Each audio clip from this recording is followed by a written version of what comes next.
Cuando recibí la invitación para hablar aquí hoy en este evento TED, la verdad es que me invadieron dos sentimientos un poco contradictorios.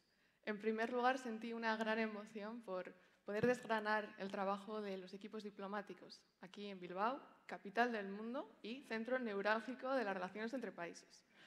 No, por otro lado, al oír que el tema paraguas era Apolo, armonía, me entraron un poquito más los nervios, porque claro, a menudo el trabajo diplomático que asociamos con tensiones, con guerras, con conflictos, no tiene nada que ver o no lo asociamos con Apolo, que es todo lo contrario, ¿no? Armonía, carpe diem, felicidad.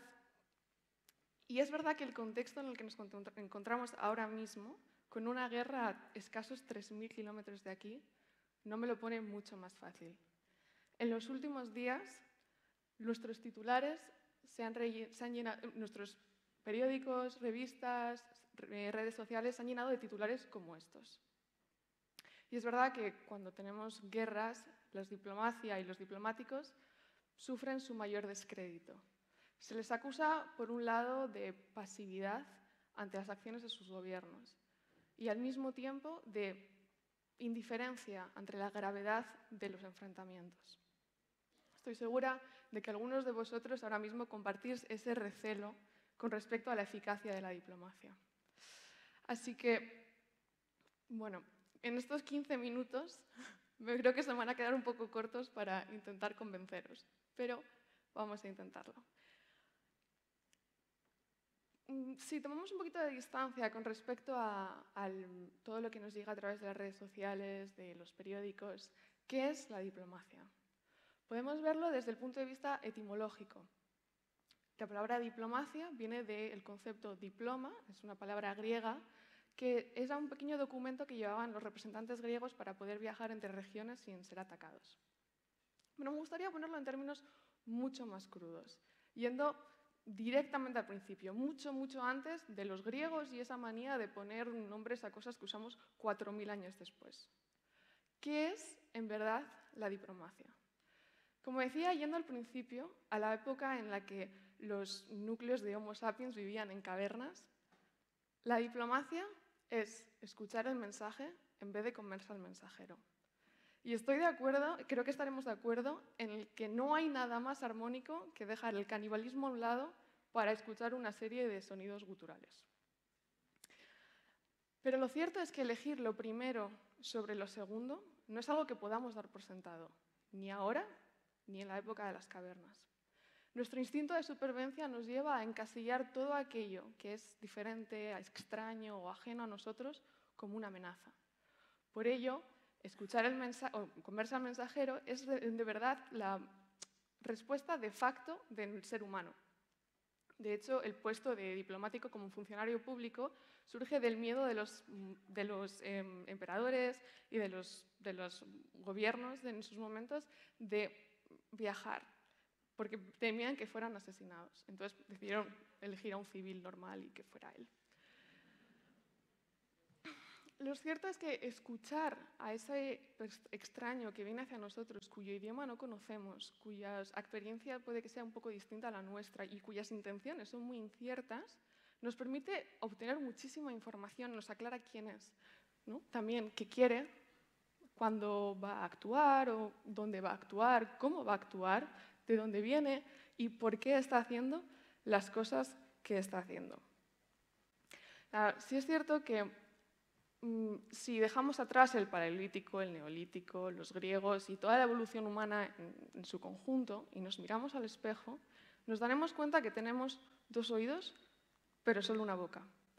La relación entre nuestros órganos sensitivos claramente nos estaba intentando decir algo desde el principio de los tiempos, y es que deberíamos escuchar el doble de lo que hablamos. Esto, escuchar el doble de lo que hablamos, es algo que repito mucho y cuando me preguntan sobre mi trabajo en el mundo de las relaciones internacionales, a veces me hacen referencias sobre guerras o tácticas de guerra o grandes acuerdos de paz o espionaje en salones llenos de candelabros. Pero estos ejemplos son en realidad casos de diplomacia fallidos. Son escenarios en los que necesitamos sorprender al enemigo o una tregua, o quizás extraer secretos de Estado, porque nuestro instinto de supervivencia sigue siendo el que lidera nuestros actos. La verdad es que escuchar nos permite establecer cierta armonía a nivel internacional. Y las relaciones bilaterales y multilaterales a menudo son la base sobre la cual construimos para que los conflictos entre países no crucen cierto umbral de violencia. Y la historia está llena de ejemplos como estos. Por ejemplo, en 2014, unos diplomáticos europeos fueron a Myanmar. Myanmar llevaba 20 años bajo sanciones europeas por el número de presos políticos que tenían sus prisiones. Y esta reunión permitió que el ministro de Asuntos Exteriores de Myanmar y los diplomáticos europeos se hablaran entre ellos y se escucharan. Y entonces los diplomáticos europeos repitieron una vez más el mensaje de Bruselas. Si vuestro gobierno libera a los presos políticos, nosotros levantaremos las sanciones. En ese momento, el ministro de Asuntos Exteriores de Myanmar dijo: ¿qué significa presos políticos? Después de 20 años, aclarar esa pregunta, que es bastante sencilla, digamos, para nosotros, hizo que al día siguiente 3.000 presos políticos salieran de las prisiones de Myanmar. Escuchar y comunicarnos no solo nos permite traducir conceptos que quizás no viajan bien, pero sino también sacar a la luz la buena fe de cosas y de acciones que desde la distancia se podrían considerar prácticamente declaraciones de guerra. Y de hecho es que, por ejemplo, en Inglaterra, el día que se conmemora el fin de la Primera Guerra Mundial, muchos británicos llevan una pequeña amapola en la solapa de sus chaquetas o de sus camisas. Y eso es lo que hizo el primer ministro Cameron cuando coincidió su visita oficial a China con el día en que termina la Primera Guerra Mundial, el 11 de noviembre. Claro, a pesar de un significado bastante, digamos, pacífico para los británicos, la amapola encierra un significado mucho más negativo para la comunidad china. Es el símbolo, de hecho, del colonialismo británico. De hecho, en los años que yo viví en Hong Kong, nunca vi una amapola, ni tan siquiera en pintura, porque llevan prohibidas en territorio chino desde prácticamente el siglo XIX. Entonces, este gesto, que quizás se podría haber considerado una provocación por parte de los británicos, en realidad cambió mucho la dinámica de la reunión, pero el hecho de que los dos partidos o las dos partes decidieran hablarlo hizo que esta reunión, que podría haberse llevado a una ruptura en las relaciones entre los dos países, acabara así. Y el hecho es que los estereotipos, el idioma, la proyección de nuestros propios miedos son algunos de los sesgos cognitivos que nos hacen interpretar acciones que quizás no querían ser una guerra en guerras y en conflictos.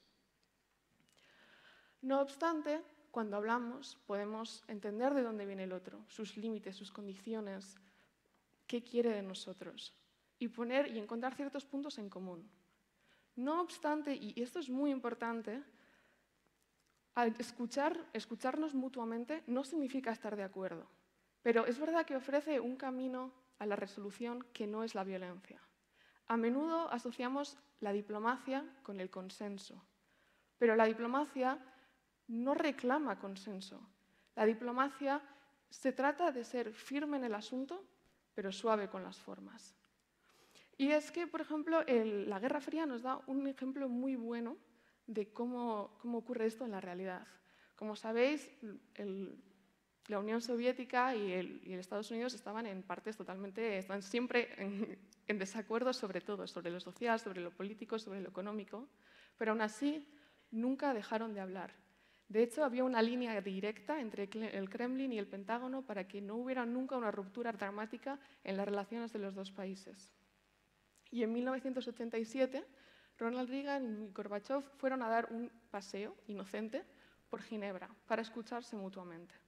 El resultado de ese paseo fue que Reagan propuso que Estados Unidos y la Unión Soviética deberían simplemente desarmarse. Y la Unión Soviética, de hecho, aceptó eso, las condiciones que estaban impuestas por Estados Unidos. Más recientemente, las negociaciones lideradas por la Unión Europea permitieron que Irán paralizara su programa nuclear, que amenazaba la estabilidad de toda la región. O la mediación internacional permitió o convenció a grupos armados en Kenia para que dejaran las armas y formara un partido político dentro de la Asamblea Nacional keniata. Todos estos ejemplos, en ninguno de ellos, las dos partes se pusieron de acuerdo. Las diferencias entre sus principios seguían presentes. No obstante, son ejemplos de una diplomacia de éxito. El resultado fue el no lanzamiento de una bomba atómica, la no guerra entre Irán y los países del Medio Oriente o el no terrorismo en el territorio keniata. Y todos estos no eventos tienen algo en común. A diferencia de las no fiestas, estos no eventos no llegaron a abrir un telediario. A menudo, la diplomacia se trata de todos aquellos eventos que no ocurren gracias al mero hecho de que dos grupos antagónicos se escucharan. Desafortunadamente, a veces este fenómeno no es lo suficientemente tangible para poder exhibirlo, señalarlo y celebrarlo, pero ocurre de manera diaria.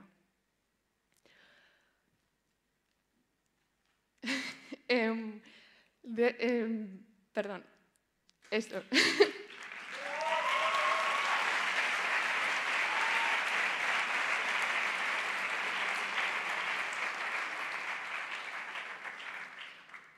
Nos hemos acostumbrado tanto a que las diferencias entre países se lleven o se negocien en foros, digamos, internacionales y pacíficos, que acusamos a la diplomacia de ineficaz por el mero hecho de que haya grupos que tengan ideas distintas.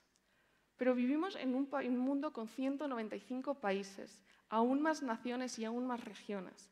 Por tanto, la diversidad en el quién, en el qué, en el cómo, en el cuándo, no desaparece. En otras palabras, la armonía entre países no existe, se construye. Y como cualquier cosa que merezca la pena construir, es el resultado del esfuerzo y del trabajo diarios.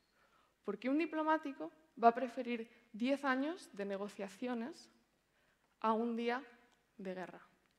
No obstante, esto también significa que la paz y la armonía requieren de muchos, pero la guerra solo de uno. Y cuando el umbral de violencia ha sido traspasado, y parece que ya no hay esperanza, la diplomacia se convierte en nuestro último recurso. La diplomacia, a través de sanciones, de cortes internacionales, de presión multilateral, se encarga de que las acciones de ese uno sean castigadas y que, a pesar de que quizá parezca que a corto plazo van a tener alguna ganancia, se asegura la diplomacia de que, sin duda, causen una pérdida neta a largo plazo. Porque la diplomacia y los diplomáticos no consiguen no es posible que hagan que el instinto de supervivencia desaparezca. Pero crean un contexto, unos instrumentos y unas plataformas a través de las cuales comerse al mensajero ya no es justificable y está castigado y, afortunadamente, es cada vez menos presente, menos frecuente. De hecho, nos encontramos en un momento en el que el número de muertes por violencia entre países es cada vez menor desde que hay registros. Porque la diplomacia y la armonía no es solo la ausencia de paz, también es la ausencia de justicia, de ley y de orden. Porque un diplomático, efectivamente, va a preferir 10 años de negociaciones a un día de guerra, pero también 10 años de litigio a un día sin justicia, 10 años de consultas a un día sin principios, pero sobre todo 10 años de escucha antes de un año sin Apolo. Muchas gracias.